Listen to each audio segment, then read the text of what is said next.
Hello YouTube, my name is Paul. Hope you're all keeping well. Welcome back to my Commodore 64 cartridge collection.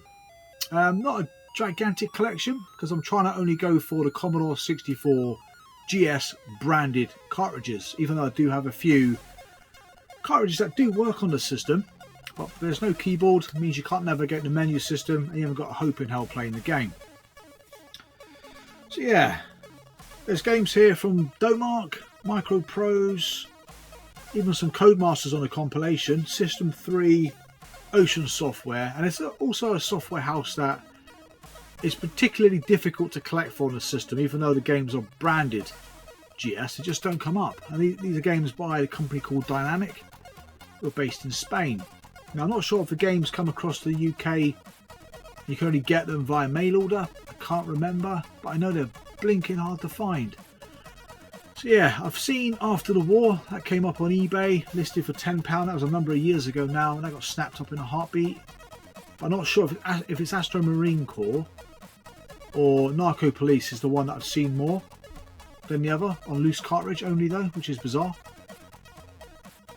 It might have been Narco Police, but I know I saw a copy of it come up on Facebook a couple of years ago in a bundle the guy was trying to get a valuation for. But yeah, very hard to find. So if anybody's got any more news on those kinds of games and why they're so hard to find, please let me know. But I know someone left me a link, especially to these first games I'm going to show you, kind of describing the history of the Commodore 64 in Poland, because these cartridges I've got here are from Poland, but they're games that were released over here under the alternative label. So I don't know if these are bootlegs, I don't know if these are legitimate releases in Poland, but I thought they were quite nice to have. Again, I put these on Facebook just for like a bit of an inquiry really, and someone said they're really hard to get hold of, which kind of makes me feel like they're kind of maybe a legitimate release. But yeah, so yeah, some difficult games. I think I've got most of them now on the GS, it's just the games from Dynamic. But yeah, so these cartridges I'm going to show you are Polish. There's 4 games on each cartridge, all from alternative. Some of them quite late releases as well. So yeah, be intrigued to know how these came about. So the first one I got is compilation number 7. As you can see there, you've got games like Hideous and Jaws, which were very late releases on the system. But yeah, the boxes themselves look authentic enough. They're decent condition. Don't seem like someone's just made them at home. The cartridges look very similar to the Ocean cartridges, each one containing the 4 games. It's pretty cool. So I've never actually tried these out on the GS, but I can't imagine they will work simply because of the menus. So these ones cost me about £20 each. Is that a good price or not? Only time will tell. But yeah, there we go. It's the next one. Again, Bangers and Mash is quite a difficult one to get hold of. This is number 10. Yeah. Then we got number 11. This includes a winner's title, which comes under the alternative banner, called Dandy. And a game called Scare Bear, which must be a C64 exclusive. Yeah. And the last one is number 12. Games like Huxley Pig, Popeye, Andy Cap, and Dead or Alive. Again, I know Huxley Pig was quite a late early 90s release even. But yeah, none of instructions, so I can only assume the instructions may well be accessible through the cartridge, who knows. That's what happens when you don't test stuff out. Alright, next up we got this game people often laugh about. This came bundled though with a C64C. That is the infamous Terminator 2. A cartridge game which you can't really play on the GS, even though it does say Commodore 64 GS. Because again, it's got a menu system. How daft is that? Right, first up I'm going to show you these Microprose compilations. I can find them. First up we've got a load of games by Codemasters. I'm pretty sure these were released by Microprose. Doesn't make it that obvious really. Again, this was the latest addition to the collection. What you got on here? Pro Tennis, Fast Food, Pro Skateball. None of them are fantastic. Instructions are on little paper, pamphlet-y things. Cartridges are a nice shade of red. Pretty cool. There's actually 3 of these. One of them I don't have. The one I don't have is the one that amalgamates 2 compilations onto 1 cartridge. But it looks identical to these boxes. This is this one contains Stunt Car Racer, Rick Dangerous and Micro Pro Soccer. The better compilation of the 2, wouldn't you agree? Yeah, exactly the same inside. Instructions, red cartridge. You're probably looking at 20-30 quid for these. They're not that expensive. The one containing all 6 is probably a little bit more and a little bit more obscure, to be honest. Right, next up we have games from Domark. And first up we've got a game called Cyberball. Not a very good game at all, from what I remember. Very much like, say, American football. Spectrum version that I remember is very, very slow. C64 wise, I don't think I've played it, I've got to say. I believe this is the only one I don't have instructions for. Again, a different style of cartridge, different shape. Yeah, again, this complete, you're looking at 30-40 quid for that. Not an overly common game to pick up. And then we got another poor game, Vindicators. Tank style game, like what you used to play on the Atari, just in a bigger player area, but not as fun. Again, luckily this one is complete. Probably fetch about 50 quid. There's only the 3 games that I know of that were released by Domark. So I'm not sure how many more they had intended to release, but I know there's only 1 Domark game on the GX4000. And that was Clax. I think Clax was actually destined for this as well. There's Badlands. It doesn't really have the GS branding on the front, to be fair. It just says Commodore 64 game system on the sticker. But yeah, Badlands is the more desirable. You're probably looking at 50, 60, even 70 quid for this. Game complete with instructions, and to be fair, it's not a bad little game. Yeah, if you look at some of the older sort of, not the older ones, but if you look at the Microprose games, you do have the symbol right there. Or the branding, I should say, for the GS. Which does display quite prominently on these System 3 boxes. Now System 3, I think there was supposed to be 4 games. There was supposed to be Last Ninja 3 and another one I can never remember the name of. This one is Myth, History in the Making. This one you're probably looking at about £75 nowadays. Quite a difficult one to find. But again, the branding is absolutely everywhere. There we go. Right there. And on the top there, more GS branding. Decent conversion. And one thing you did notice with these cartridge versions over the tape versions is they had more sort of intermittent sequences, a few more graphics stored on the old cartridges. Not sure about the additional music or anything. I never really played this before on cassette, but a 4 meg cartridge for the GS console.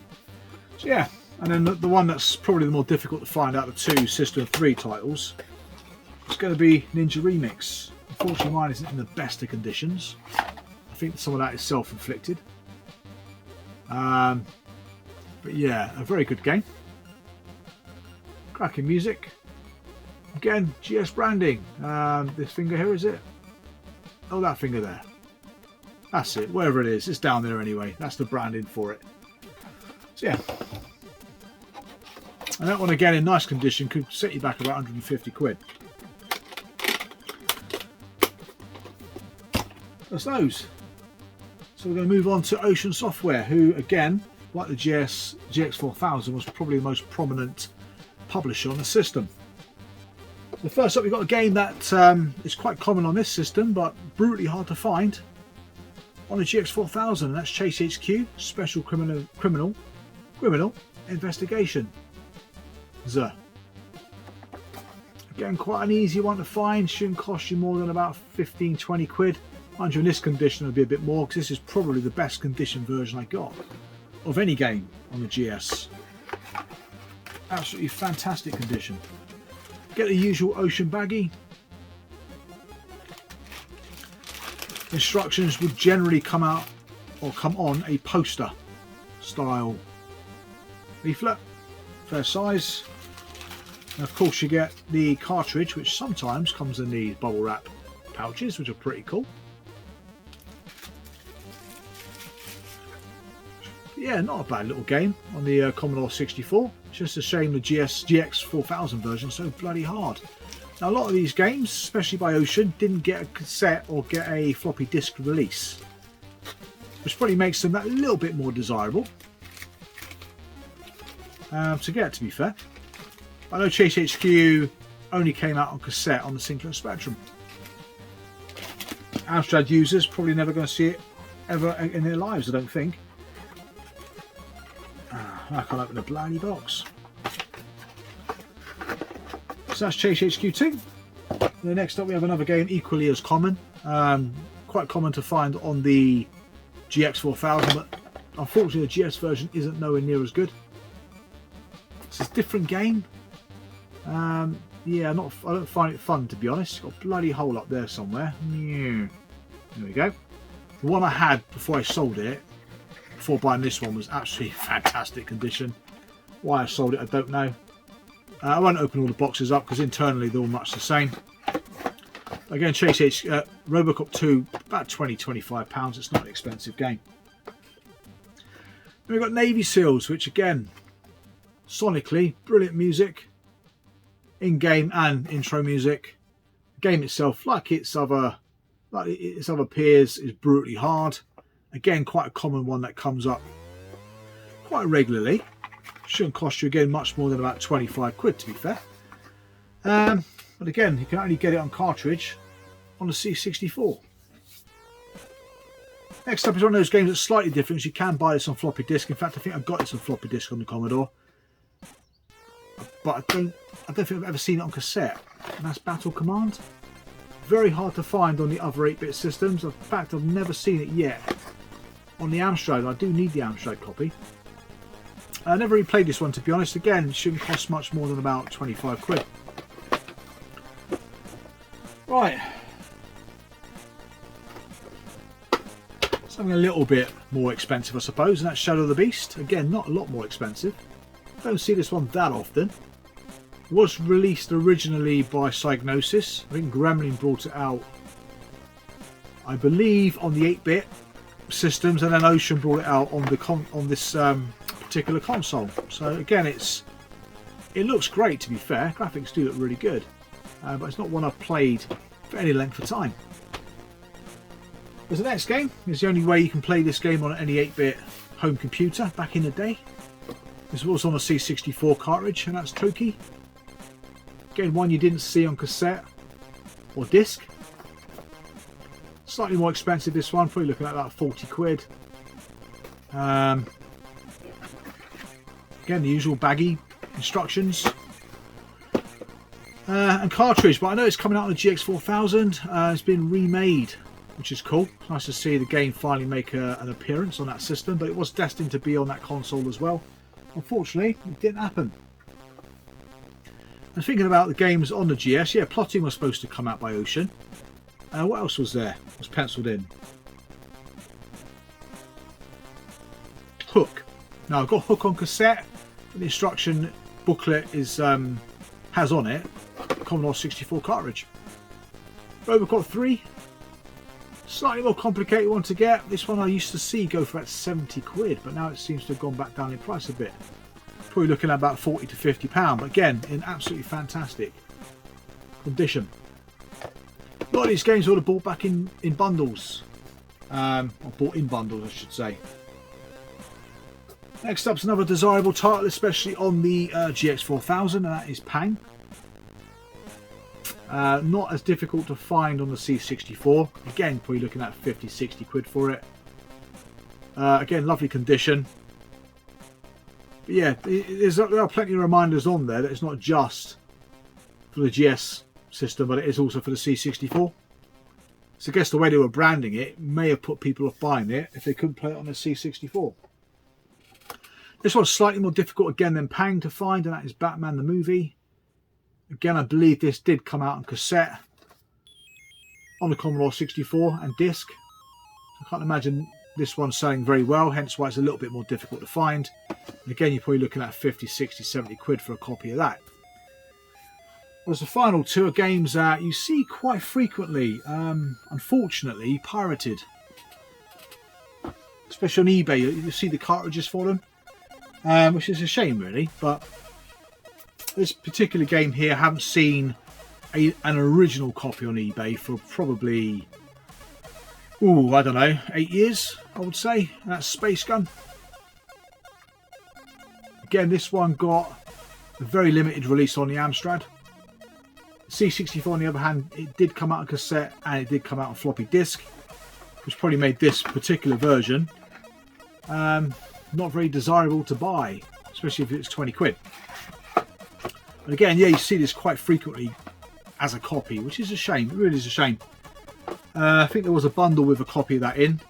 I did bid on it really, and the guy who actually won it, when he got it, realised it was a fake. So yeah, bloody annoying, isn't it? Next one, on the other hand, again, this is another original. This one you do see a lot of fakes on. I've only ever seen a couple of copies of this ever. That's Double Dragon. I've seen this boxed copy as well, which looked really good. It didn't look too perfect, to be fair. Nothing on the back of the box, which I'll explain why, I suppose, in a moment. But the back of the box is just a good old bog standard black box, which I think I've replaced the one that came with this with a compilation. Unfortunately, the actual lid is kind of a little bit destroyed. The old flaps are a bit loose, but again, at least it's a genuine copy. I believe this was found in a house clearance. Came up on eBay, asked the guy if he would accept. I think the initial offer was about 400 quid. He wanted a bit more, so we agreed at a price. Yeah, but I believe he found that in a house clearance. Instructions, like I said before, very, very similar to the rest of the games. Just came out on a poster like thing. The last copy I saw of this was actually the cartridge and the instructions, which I think went for about 120 quid, something like that. Very difficult to find. But yeah, it's certainly a well-worn copy that I got, I've got to say. And the one thing you will notice with the original cartridges as well is they don't have that nice shiny sticker. It literally is a paper sticker on top of the cartridge. When you look at that, you think, bloody hell, what a mess. I guess if they were hastily put together for a show, that would make perfect sense. But yeah, very, very hard to find. Possibly the Chase HQ2 of the GS. Probably not as rare as that, to be fair, but even so, bloody hard to get hold of. I'm really pleased to have it. I'd like to upgrade it for a better condition copy, but no, in my life, I'd go and buy one that's a bloody copy. But yeah, this will live in its box protector. To keep the box in some form of shape, really. That's it. Apart from the dynamic games, the only games I really want now for the system, that'll be it. Unless I go down the road of picking up more standard Commodore 64 cartridges in due course. So I hope you found that video interesting. And thank you very much for watching. Thank you very much for subscribing. And I'll see you guys again real soon. Take care and bye for now.